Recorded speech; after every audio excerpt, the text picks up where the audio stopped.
So my name is Simon Kauluma. I've been at the Namibian newspaper for the past 3 months. So quite interesting. I've been looking forward to being an intern journalist for some time.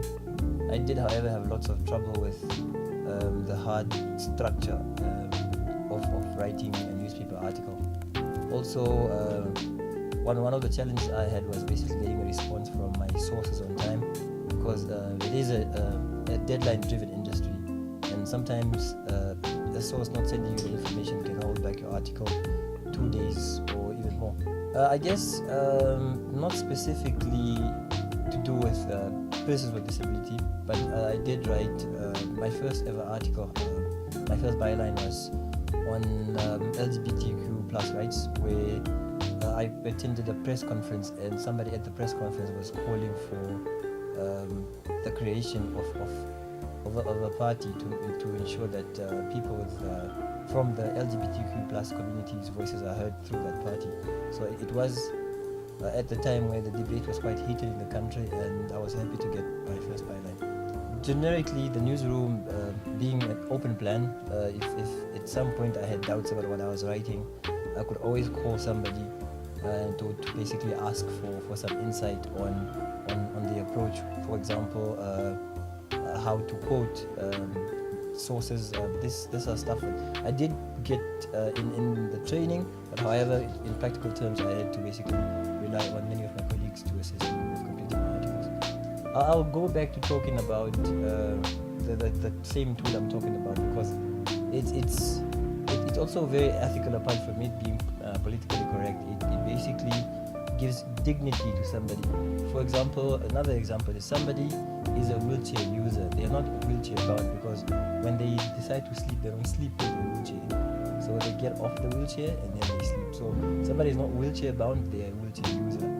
And it's just a matter of tiny stuff like terminology that actually can basically give somebody who was reporting about issues of marginalized. For example, we don't use the term Bushmen anymore. We use people from the San community.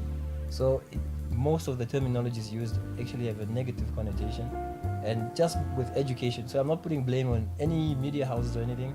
It's just that it is high time people learned how to use the correct terminology, so we can report on people as people and not based on their disabilities or what community they're from. So I've learned. I'm quite happy that I survived 3 months in an intense environment like a newsroom. It's usually not really easy, mostly because what is a daily newspaper, and the paper needs to go out on a daily basis. So I've learned to work on a deadline. I'm not completely perfect yet. It still takes me some time to get my articles together, but I learned how to work with deadlines. 2, I've learned how to be factual, because the moment you write something that's not factual, you're liable to litigation. So I've also learned how to deal with facts and quote sources directly and without. I'm a very opinionated person, and there were points where I felt like putting my personal opinion in articles, but I can't do that. It's not allowed. So those are part of the things I've learned. I think they have all the right to basically participate. One, journalism is a means to voicing those from minority groups, for example, and for somebody from a marginalized community or somebody with a disability, it is possible. It's not rocket science. There is a method to it. It's just, 1, you need to be dedicated to what you're doing.